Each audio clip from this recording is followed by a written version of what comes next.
Los partidos políticos han comenzado la campaña y algunos han apostado por campaña de tierra y otros por una estrategia de redes sociales. ¿Cuál dará mejores resultados? De eso hablaremos esta noche con la etiqueta SF Campaña, pero antes los dejo con la nota.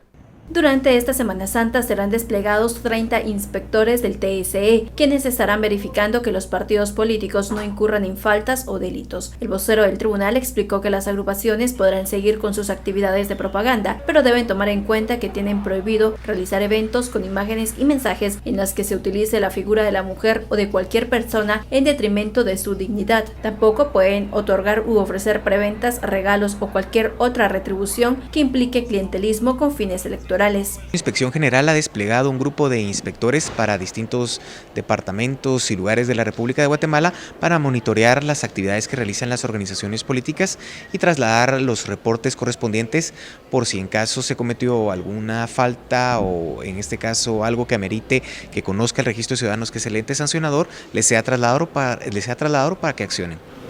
Ellos sí pueden mantener sus actividades de propaganda, ¿no? Sí, es correcto. De hecho, ellos pueden realizar campaña en este tiempo. Naturalmente, existen las prohibiciones que están enmarcadas en el decreto de convocatoria, las cuales no se tienen que realizar. En otras prohibiciones está usar vehículos con altoparlantes antes de las 7 y después de las 20 horas, o hacer propaganda haciéndose valer de creencias, actividades religiosas o invocando motivos de religión. Para denunciar cualquiera de estas anomalías, la ciudadanía se puede comunicar al 1580 y a partir de mayo podrá denunciar a través de una aplicación. Se le hace una invitación a la población, si en caso logran detectar que hay algún tipo de actividad que no se encuentra dentro del marco legal o que contraviene lo dispuesto en el decreto de convocatoria, puede presentar sus denuncias.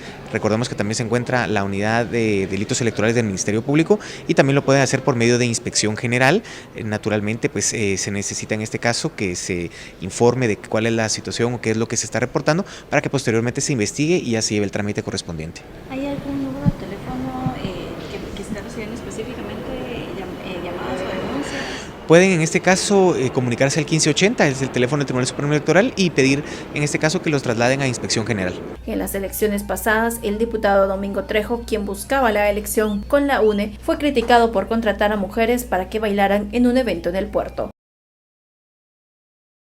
Bienvenidos a Sin Filtro, noche de miércoles, la etiqueta ASF Campaña. Analizamos cómo ha ocurrido esta campaña electoral, lo que va de estos días de proselitismo, donde los candidatos han aprovechado para difundir sus mensajes y qué características tiene esta campaña. ¿Han podido los políticos cumplir con el objetivo de entregar un mensaje de manera eficiente o se han encontrado con obstáculos? ¿Cómo vemos los discursos? ¿Cómo vemos incluso los spots publicitarios de los candidatos? De eso hablaremos con la etiqueta SF Campaña. Para profundizar en esta conversación tenemos con nosotros a Goyo Saavedra. ¿Cómo estás, Goyo? Hola, gracias, Ben. Muy bien. Y de este lado, Philip Chicola. ¿Qué tal, Philip? ¿Qué tal, Ben? Buenas noches. Comencemos a analizar cómo va la campaña, qué aciertos han tenido los partidos políticos y qué obstáculos o problemas han enfrentado en tratar de transmitir un mensaje a la población, a los votantes. ¿Cómo está la urbanidad, la ruralidad? ¿Qué es lo que va a imperar para el 16 de junio y cómo se están pues ya encaminando los grupos políticos para esa fecha? Goyo, ¿cuáles son las características principales de esta campaña particular del 2019? Pues bueno, recordemos que en esta campaña se están implementando reglas mucho más transparentes del uso de financiamiento público. También hay una restricción más fuerte del uso abusivo que se había tenido en otras campañas. Y sin embargo, vemos que la oferta electoral no emociona, y no emociona ni a los financistas, no emociona a los estrategas políticos, al parecer, porque el mensaje específico que pueda transmitir la mayor cantidad de candidatos no está llegando, y no está llegando no porque no existan los medios para hacerlo, sino tampoco porque no existen esos mensajes de una forma contundente. Lo que están haciendo la mayoría de candidatos es tratando de amarrarse a mensajes más simples y mucho más populistas, como por ejemplo apostando por las creencias religiosas de la población, apostando por un mensaje de ley y orden o de fuerza contra la violencia, que si vemos las encuestas de las preocupaciones de la población, no son ni los principales problemas de Guatemala en percepciones, ni tampoco las mayores demandas de la población. Y eso lo que nos dice es que no hay equipos políticos, no hay equipos estratégicos detrás de los planes de estos candidatos que estén nutriendo un mensaje real o una propuesta real de transformación, y por eso es que vemos esta campaña en esta sintonía. Esto sin, digamos, menospreciar el hecho de que la distribución de espacios y sobre todo las nuevas reglas han hecho que los pocos medios que se inscribieron para poder utilizar o posicionar el tema de pauta electoral, pues son demasiado escasos como para poder masificar un mensaje de campaña. Pero las campañas que están trasladando un mensaje son un mensaje más bien soso, sin nada que pegue o pueda interesar, ¿no? En algún momento se le pregunta a los partidos políticos sobre esta, lo has mencionado muy bien, apatía que existe incluso de las mismas estrategias de campaña de los partidos que deberían en estos momentos estar ya difundiendo sus mensajes, y ellos responsabilizan a los pocos espacios que la reforma de la LEP les permite. Pero ¿es esta una excusa o realmente no supieron o no saben todavía conectar con la población? Es un factor que está dentro del contexto, pero la realidad es que no hay un mensaje de una campaña que emocione lo suficiente como para que sea orgánica y que pueda trascender a bloqueos de este tipo. O sea, en realidad muchas campañas alrededor del mundo y muchas campañas en Guatemala misma, en otros contextos, han logrado sobrepasar pues estos bloqueos a la ausencia de que el ponedor de candidatos en la democracia que han sido los canales nacionales, cuando no daba pauta, hay otras candidaturas que sí han logrado, digamos, posicionar cierto tipo de enfoques de mensajes más allá de los jingles o el spot publicitario. Entonces, lo que hay es una ausencia de ideas, y es una ausencia de ideas que tiene un contexto global y nacional, de una crisis de 2015 que todavía no ha logrado, digamos, cimentar un mensaje de cuál va a ser el futuro, cuál es el futuro al cual están los liderazgos políticos apostando por llevar a Guatemala. No existe, ¿verdad? Más bien, si hay una línea clara y evidente de candidaturas que están apostando por la lucha contra la corrupción, y es probablemente los que tienen ideas más claras, ideas más desarrolladas en sus candidaturas. Ahí hablaría de probablemente lo que está haciendo Encuentro por Guatemala y Movimiento Semilla. Después de eso, veo mucho menos en apuestas concretas de mensajes claves, más allá de lo que creo también está haciendo en la línea de una propuesta económica, ¿verdad? Que entonces termina de tener pies tampoco. ¿Qué está pasando con esta apatía? A ver, aquí lo hablamos, Philip, que vislumbrábamos una campaña polarizada, entonces yo me imaginaba aquellos discursos encendidos de uno u otro lado. ¿Es el hecho que no tenemos la certeza de los candidatos, de quiénes van a salir en la papeleta, que la gente no se está emocionando, que las estrategias de los partidos políticos no terminan de cuajar? No hay, como mencionaba Goyo, aquellos grandes mensajes que encienden pasiones. Yo creo que primero hay demasiada incertidumbre en el escenario. Y la incertidumbre ocurre, digamos, en todo sentido, porque los partidos políticos, pongámonos en los zapatos de ellos. Los partidos políticos ven el escenario electoral que, digamos, se ve reflejado en las encuestas de opinión pública y dicen, bueno, de las 3 candidatas punteras está la posibilidad que la candidata 2 y 3, en algunas encuestas la 3 va arriba, en otras la 2 arriba, así que, o sea, son las mismas. Está la posibilidad que las candidatas 2 y 3 no estén en la papeleta. Si eso pasa, se vuelve una carrera abierta para cualquiera. Pero si las candidatas 2 y 3 ambas están, o si está una y no la otra, es muy probable que la segunda vuelta sea Sandra Torres contra la candidata 2 y 3. Entonces, por eso es que los partidos políticos están más en una postura de cruzar brazos, ver que se resuelva, digamos, esa clasificatoria o esa llave judicial del proceso electoral, y en función a eso ya empezar a ver qué estrategia tomar. ¿Por qué? Porque si yo soy un partido, recordemos, tenemos 24 binomios presidenciales. Si yo soy un partido y en las encuestas de opinión que ya han salido, digamos, una primera batería significativa de ellas, me sale que yo tengo 0.1% de intención de voto, que tengo 8% de conocimiento y estamos a menos de 2 meses de la primera vuelta, entonces digo, bueno, ¿será que de verdad le meto recursos a esto? ¿O será que alguien me va a dar recursos? O que alguien me va a dar a esto. Entonces también, digamos, seamos realistas. En condiciones ceteris paribus, donde las candidatas 2 y 3 participen, esos candidatos con 0.1% de intención de voto, sus probabilidades son igual a nada. Ahora, si las 2 y 3 las saco de la ecuación, ahí sí está para cualquiera. Es el fenómeno Jimmy Morales. Entonces creo que los partidos políticos están algo así como viendo qué carros van a correr en la carrera y sobre eso ya decido si yo también le meto al acelerador o si me quedo de brazos cruzados. Esto me lleva a la siguiente consideración. Muchos partidos dicen es que la nueva reglamentación de acceso a espacios en medios ha provocado que sea una campaña silenciosa. Tenés 0.1% de intención de voto, igual va a ser silenciosa porque ningún financista en su sano juicio te va a meter recursos para spots publicitarios. Entonces, también, o sea, seamos muy honestos que cuando yo tengo una campaña con 24 candidatos presidenciales, en términos prácticos, podemos prácticamente descartar a unos 10, 12 que sus posibilidades son igual a nada, por una muy sencilla razón. No los conocen. Entonces, ahí es donde creo yo que también están argumentando o cuestionando los contenidos de la ley, buscándole, digamos, una explicación que no se sostiene a la realidad de la dinámica electoral en este país. Vamos a la primera pausa. La etiqueta SF Campaña estamos valorando cómo está el tono de estos días de campaña electoral. Volvemos.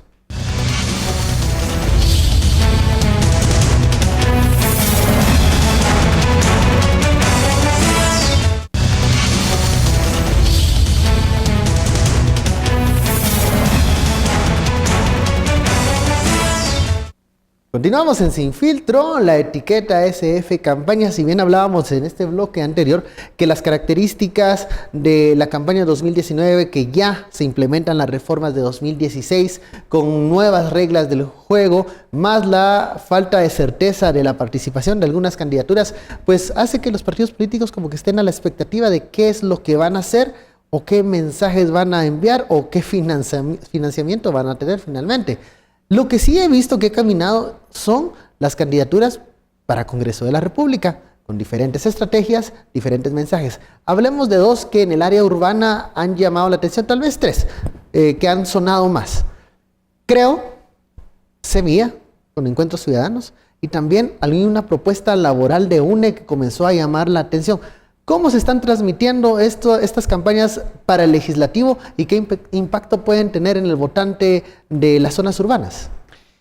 Pues en esta gama de dispersión de las opciones que nos llegan a tantos partidos, ¿verdad? Superamos los 20 partidos, son justamente las propuestas de candidaturas a diputados distritales las que deberían de ser una posibilidad a acarrear o a mover, digamos, una intención de voto articulada y orgánica en poblaciones mucho más pequeñas, ¿verdad? En la ciudad lo que estamos viendo es que va a ser necesario caminar los barrios, las zonas y buscar ese voto casa a casa, barrio a barrio, y eso es lo que estamos viendo desplegar en distintas campañas. Ya veíamos desde hace algunos meses a la UNE haciéndolo en la mano de sus candidatos a diputados metropolitanos y también en conjunto con quien va de candidato a alcalde.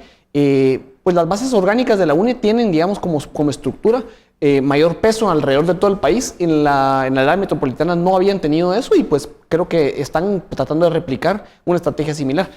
Movimiento Semilla lo está haciendo de una forma mucho más versátil con su candidato Álvaro Vélez y Samuel Pérez, que de hecho es el secretario general del partido. Lo que sí es que lo están haciendo bastante tarde, o sea, el tiempo que puedan tener para el reconocimiento y la movilización o articulación de esa estrategia va a depender mucho de que tengan afinada una estructura de tierra que permita pues tener la mayor cantidad de reuniones posibles en ese espacio. Eso pareciera que esa es la debilidad que tiene Semilla. Correcto, y eso aplica para todas las candidaturas. Lo que vemos en Creo es tal vez el ancla más fuerte, no solo en sus candidaturas a diputadas. Yo sinceramente no he visto mucho de esas propuestas a diputados, sino más bien del alto conocimiento que tiene Roberto González Canela, ¿verdad? Como candidato a alcalde, y que sí les permite, digamos, una estrategia de tierra más nutrida, tanto para la candidatura o al respaldar la candidatura presidencial como para las de diputaciones.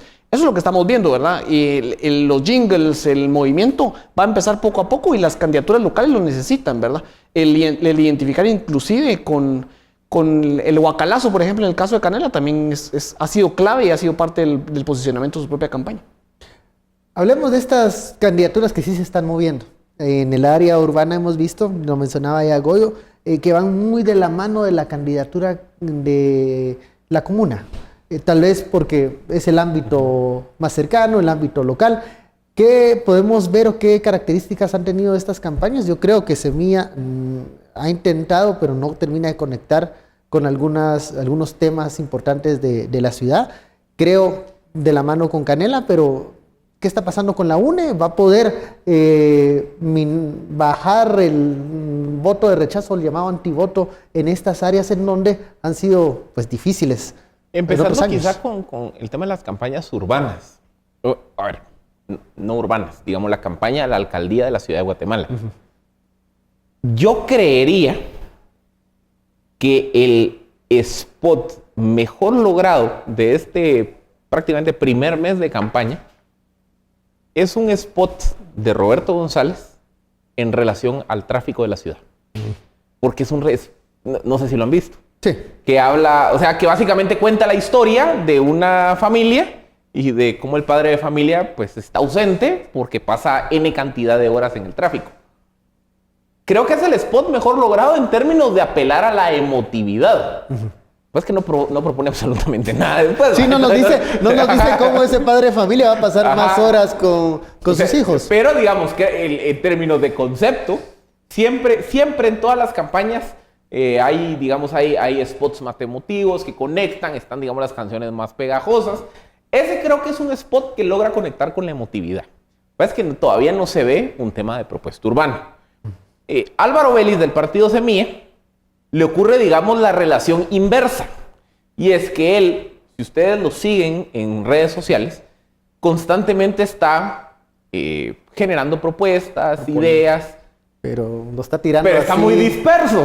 Entonces, el impacto de esas propuestas, algunas de las cuales me parecen muy sensatas e interesantes de explorar, se pierden en el firmamento. Porque es que tenemos que entender cómo opera la dinámica electoral. Esto es igual que el marketing. O sea, yo tengo un producto y yo necesito revestirlo de toda una estrategia de mercadeo y de comunicación para hacer ese producto vendible.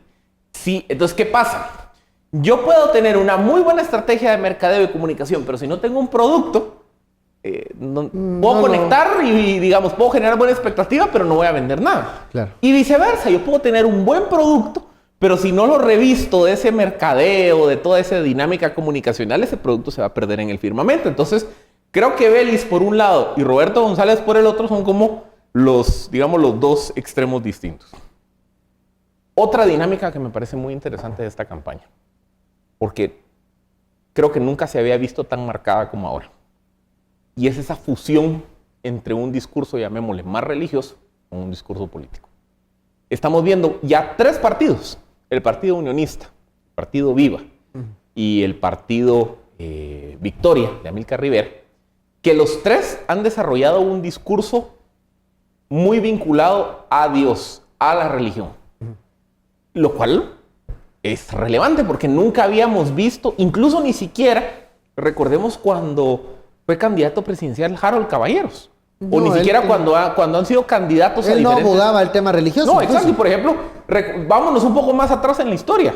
El mismo Jorge Serrano, que también tenía una participación muy activa en iglesias. Efraín Ríos Montes, algo diferente. Yamatei sí lo hizo cuando decía Dios bendiga a Guatemala, lo hizo en alguna vez. O sea, apelando al sentimiento religioso. Sobre todo el de Unionista y el de Victoria caen en lo ilegal porque son prácticas que están prohibidas por la ley electoral y de partidos políticos. Sin importar cuál sea la preferencia religiosa que profesemos, hacer campaña política apelando a distintivos religiosos está fuera de eso. O sea, yo lo que diría es, estamos cayendo ahí probablemente porque la institucionalidad ha sido sobre requerida en estos últimos 4 años y ha inclusive puestos en duda cuál es la viabilidad de una desobediencia presidencial sobre las resoluciones de la Corte de Constitucionalidad, que hoy en la campaña electoral podemos tener partidos que bien se pasan estas reglas por donde quieren y empiezan a hacer campañas con un discurso pues que están apostando a un ámbito rédito religioso, aun cuando habiendo tenido personas mucho más vinculadas como el pastor Harold Caballeros, nunca hicieron en su momento no lo una utilizó. violación de ese tipo. Exacto. Bueno, vamos a la pausa, volvemos con más de la campaña SF.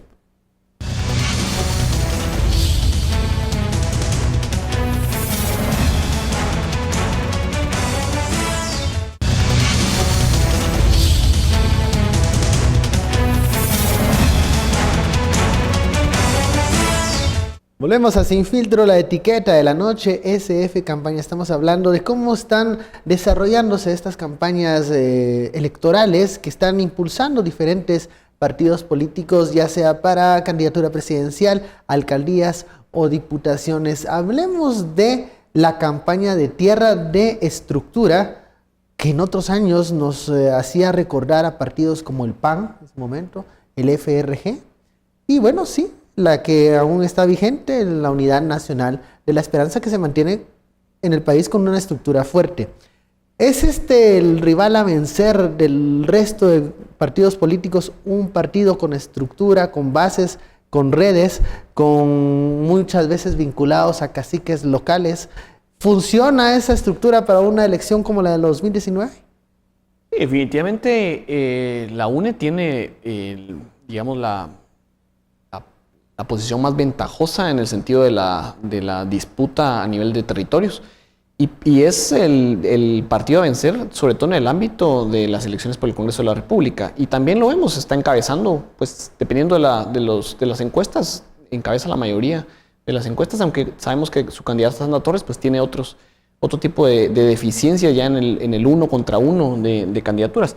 Pero la reforma misma de 2016 y el contexto actual en 2019 lo que genera es sobre todo un mayor peso a quien tiene una estructura orgánica mucho más fuerte, y ese partido que tiene esa estructura es la UNE. No hay otro que se asemeje a esa capacidad. Y entonces lo que estamos teniendo sí es o a la UNE disputándose en casi todos los distritos con fuertes posibilidades de incluir diputados o de tener pues una buena posibilidad, o algunos caciques locales que hayan migrado a otros partidos, los que el TSE también estaba validando sus inscripciones aún después de haber participado con otro partido en la elección pasada, así como otros caciques que puedan estar saltando una elección de diputación a una del Congreso. Eso es lo que vamos a tener en la mayor parte de la campaña. Ya lo estamos viendo, ¿verdad? Esa adaptación, lo que también permite es a las candidaturas presidenciales, pues vincularse a alguien que tiene un reconocimiento fuerte en municipios, en comunidades, y poder hacer campaña de una forma más versátil. La vinculación de este discurso, de esta campaña de aire con la campaña de tierra, pues es prácticamente lo que permite también tener mayores posibilidades en una elección. ¿Cómo le va a la Unidad Nacional de la Esperanza, por ejemplo, en territorios hostiles como redes sociales, donde hay otra forma de interacción, otra forma de transmitir ideas? Y lo que vemos ahí es que está pasando de estar en un primer lugar en la intención de la mayoría de encuestas en el tema de redes sociales. Es el partido que tiene fuerza y reconocimiento menos querido. De ahí pasa de una primera posición a una cuarta, quinta, y en muchas oportunidades estamos hablando solo de tráfico, ¿verdad? En términos de comentarios positivos, probablemente baja mucho más. Entonces vemos que ese terreno no es el terreno de la UNE. Probablemente tampoco lo ha sido, ¿verdad? Recordemos que tampoco para el líder en su momento era... Fue un espacio amistoso. Correcto. ¿Qué sucede entonces cuando vimos la elección de 2015 en donde la estructura, la base, veíamos a un Manuel Valdizón en donde él se había dispuesto a edificar una red completa, hasta lo mencionaba, 10 años que estuvo recorriendo el país para tener esas bases? Vimos que una candidatura basada en pequeños centros urbanos y en redes sociales lo derrotó finalmente. Y derrotó también a Sandra Torres en ese momento. ¿Qué vale más, qué pesa más? ¿La base o mover intenciones de voto en redes sociales, en centros urbanos? La respuesta honesta. No Hoy sabemos. no tengo la menor idea, por una muy sencilla razón. Porque las últimas 2 elecciones han sido 2 modelos distintos de ganar elección. Por ejemplo, en el año 2011, cuando gana Otto Pérez Molina, el Partido Patriota, esa elección se definió como 2 grandes ejércitos de tierra, porque estaba la estructura de la UNE, de Sandra Torres, digamos, inyectada con recursos clientelares de los programas sociales, que después, digamos, fue la que apoyó a Manuel Valdizón en segunda vuelta, versus la estructura del Partido Patriota, que adoptaron un modelo como de venta de multinivel, donde básicamente lo que hacían es que una persona reclutaba 10 y cada una de esas 10 a otras 10. Las famosas células patriotas. Ajá. Entonces, básicamente, la lógica de esa elección fue 2 grandes ejércitos en el terreno, a ver quién mueve más gente, con el Patriota teniendo una pequeña ventaja, bueno, no, una ventaja significativa en centros urbanos en donde el voto no es movilizable, sino que es más donde, digamos, el elemento de movilización de tierra no es tan relevante. Versus la campaña 2015, en donde la UNE apostó por ese viejo modelo de tener, digamos, un ejército de tierra, y en cambio el candidato que terminó siendo el ganador, Jaime Morales, lo hizo con una campaña relativamente austera, representándose en ese momento como un antipolítico, es decir, alguien que venía de fuera del sistema, con un discurso que iba muy en sintonía con lo que estaba pasando, ni corrupto ni ladrón, y en donde el rechazo a Manuel Valdizón primero y Sandra Torres después se capitaliza en esa candidatura que vía redes sociales, vía, digamos, una imagen muy austera y demás, llega a la presidencia. El problema que tenemos hoy es que no tenemos claramente definido y perfilado cuál de los dos modelos es el que va a imperar en esta elección. Entonces, ¿qué está pasando? La UNE se mantiene fiel a su receta, que es organización territorial. Mover gente, movilización de voto. La UNE está teniendo ahora la capacidad, y eso refleja una muy buena capacidad de generar información en el terreno, que el discurso de Sandra Torres se adapta en función al territorio que está visitando. Entonces, por ejemplo, ya sabe cuáles son los temas, los problemas, las obras que se requieren en cada municipio y adapta su discurso a esos temas, a esos problemas y esos requerimientos de obra. Pero todo basado en una estructura de terreno de movilización. Del otro lado de la ecuación, por ejemplo, una Suri Ríos, vemos que está utilizando un modelo híbrido, ¿verdad? Tipo el Patriota, que es tratar de tener organización, llamémosle fuerte en el terreno, pero con mucho movimiento. Corriendo porque ella está... Exacto, digamos, con la incertidumbre de si va o no va. Pero al mismo tiempo también teniendo una campaña muy fuerte a nivel de redes sociales, participando en medios. Digamos, el tema de su caso legal por la inscripción de su candidatura le ha servido para tener una fuerte presencia en medios. Mientras que Tel Maldana, otra vez, con la incertidumbre de si va o no va, su campaña se ha limitado exclusivamente a redes sociales. Entonces, ahí es donde, eso a nivel de los tres punteros. Si seguimos bajando un poquito más, nos damos cuenta que Yamatei pareciera más tipo Suri Ríos, o sea, ese híbrido, poco de organización en el terreno, con movilización, digamos, con campaña de redes, y un Roberto Arzú siendo más urbanocéntrico en su campaña. Pero esa es, digamos, la caracterización de cómo han sido las estrategias de los 5 partidos punteros hasta este momento. Hasta este momento. Y lo que vemos es que las encuestas las encabeza el modelo de organización territorial. Mientras que la batalla por el segundo lugar es la que vamos a ver. Bueno, es que otra vez, el filtro preelectoral van a ser las cortes. Claro. Y una vez se resuelve el tema de los líos legales, ya vamos a poder decir, bueno, ¿qué campaña está sirviendo? La de solo redes, la urbanocéntrica, la mixta, híbrida, la de terreno. O sea, quiera que no, ahorita juzgar quién ha sido exitoso y quién no es todavía prematuro, porque todavía estamos en el limbo que no sabemos quién va y quién no va. Le vamos a dar un espacio de tiempo entonces a estos estrategas de campaña para que puedan afinar sus líneas de acción ya luego de la Semana Santa, y como lo menciona Philip y también Goyo, a terminar con esta incertidumbre para ver quiénes finalmente van a participar. Entonces tal vez veremos ideas más claras, mensajes más eficaces y algo más allá del jingle que algunos, o las publicaciones en redes que otros, han hecho como parte de su campaña electoral. Muchísimas gracias, Philip, Goyo, por esta conversación. A usted muchas gracias por su sintonía. Nos vemos.